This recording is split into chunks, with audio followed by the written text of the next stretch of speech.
ചന്ദ്രാമ്മയോ? എന്താ ചന്ദ്രാമ്മ ഈ രാത്രിയില്? അതോ, അത് ചന്ദ്രാമ്മയ്ക്ക് ഇങ്ങനെ ഇരുന്നപ്പോ ഈ ചിന്നുനെ ഒന്ന് കാണണമെന്ന് തോന്നി. അതാ രാത്രിയെന്നോ പകലെന്നോ നോക്കാതെ ഞാൻ ഇങ്ങോട്ട് വന്നത്. ആഹാ, LLBക്ക് അഡ്മിഷൻ എടുത്ത് പഠിച്ചു തുടങ്ങിയോ? ഇല്ല, പക്ഷേ നമ്മള് നേരത്തെ എല്ലാം ഒന്ന് വായിച്ചു വെച്ചിരിക്കണമല്ലോ. ഭാഗ്യത്തിന് ഒന്നും മനസ്സിലാവുന്നില്ല. എന്റെ ചിന്നു, ഇത് നിയമ പഠനമാണ്. ക്ലാസ്സിന് പോയി തുടങ്ങുമ്പോഴേ എന്തെങ്കിലും കാര്യങ്ങൾ മനസ്സിലാവും. അല്ലാതെ ഇങ്ങനെ എടുത്തു വായിച്ചിട്ടൊന്നും ഒരു കാര്യമില്ല. ചന്ദ്രമ്മ ആഹാരം കഴിച്ചോ? ചിന്നുന് കോളടിച്ചല്ലോ. എന്ത് കോളടിച്ചെന്ന്? അല്ല, ഇളയ തമ്പുരാട്ടിക്ക് ചിന്നുനെ ഒത്തിരി ഇഷ്ടപ്പെട്ടതുപോലെ ഉണ്ടായിരുന്നു. വൈദേഹി തമ്പുരാട്ടിക്കോ? ആ, അതെ. തമ്പുരാട്ടിക്ക് ഇവിടുത്തെ രമാ മേഡത്തെ അത്ര ഇഷ്ടപ്പെട്ടില്ലെന്ന് തോന്നുന്നു. രമാ മേഡത്തെ അത്രയ്ക്കങ്ങ് ബോധിച്ചിട്ടില്ല.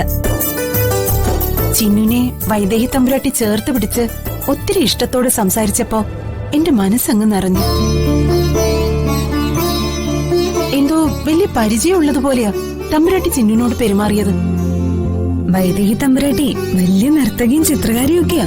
യൂണിവേഴ്സിറ്റി കലോത്സവത്തിന് 2 പ്രാവശ്യം കലാതിലകമായിരുന്നു.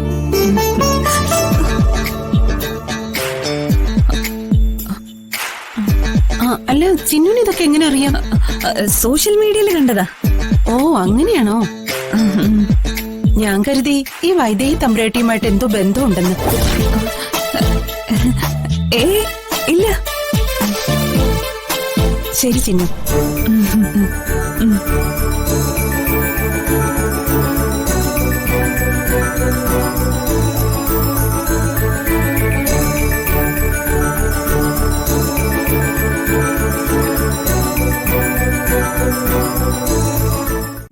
അതെ, അതൊരു സുഖമില്ല.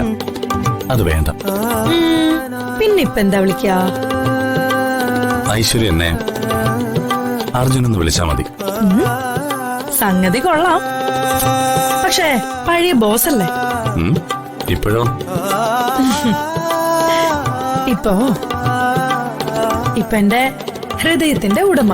കണ്ണിനി മണിയിലെ മിന്നിത്തിരി പോലെ എന്റെ മനസ്സാകെ മുന്നിലടയാതെ പ്രിയനുടെ ചെറുചിരി തളരു പുലരുളിയല വിതറുകയോ. കണ്ണിനി മണിയിലെ മിന്നിത്തിരി പോലെ എന്റെ മനസ്സാകെ ഈ നനവുമായി കൂടെയോ ഓരോ തിരകളെ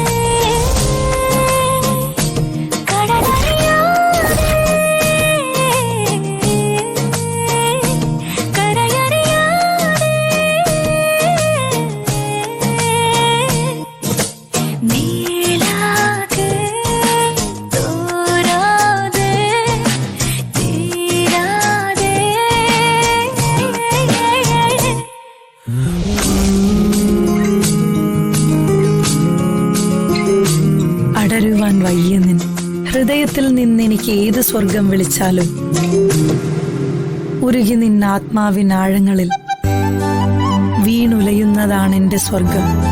നിന്നിൽ അലിയുന്നതേ നിത്യം സത്യം.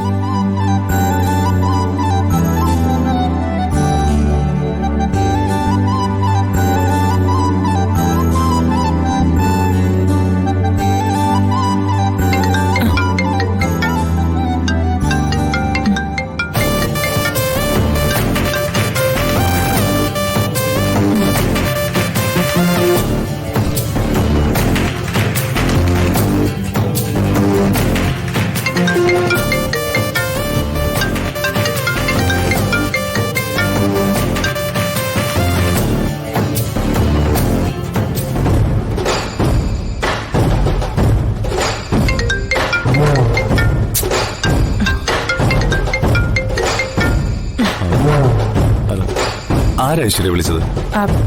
അതാ ലക്ഷറി കാർ ഷോറൂമിൽ നിന്നാണ്. എനിക്കറിയാം, എന്റെ അർജുൻ സാർ എനിക്ക് ആ കാറ് വാങ്ങിച്ചിരുന്നു.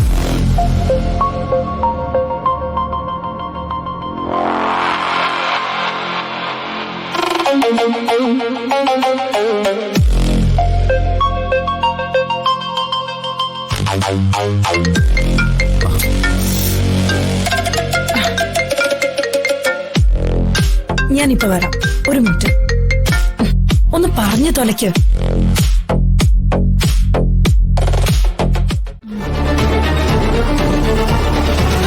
സ്വന്തം കാലിൽ നിൽക്കാനുള്ള ശേഷി ഉണ്ടാക്കിയെടുക്കലാണ് പെൺകുട്ടികൾ ആദ്യം ചെയ്യേണ്ടത്. അതോടെ എല്ലാം നേടിയെന്ന് വിചാരിച്ച അതും അപകടമാണ്.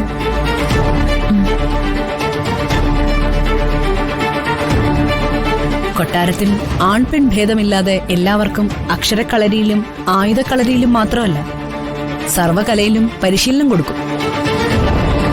കൂട്ടത്തിൽ മനസ്സിനെ നിയന്ത്രിക്കാനും പഴയ കാലത്തെ ഓർമ്മയിൽ വയ്ക്കാനും ഇടയ്ക്കിടയ്ക്ക് നളപാകത്തിൽ പാചകം ചെയ്യാനും പഠിപ്പിക്കും.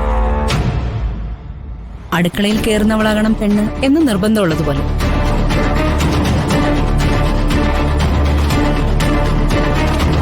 ചിന്നുവിന്റെ പഠനത്തിനുള്ള ഏർപ്പാട് എത്രയും പെട്ടെന്ന് ചെയ്യണം. അതിന് നീ എത്ര സാമ്പത്തികം വേണമെന്ന് പറഞ്ഞാലും ഞാൻ തരും. സാമ്പത്തികമൊന്നും വേണ്ട തമ്പുരാട്ടി, ചിന്നുവിനെ ഞങ്ങൾ പഠിപ്പിച്ചോളാം.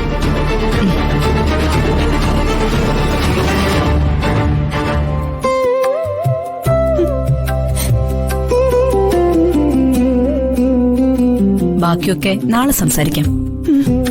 ശുഭരാത്രി.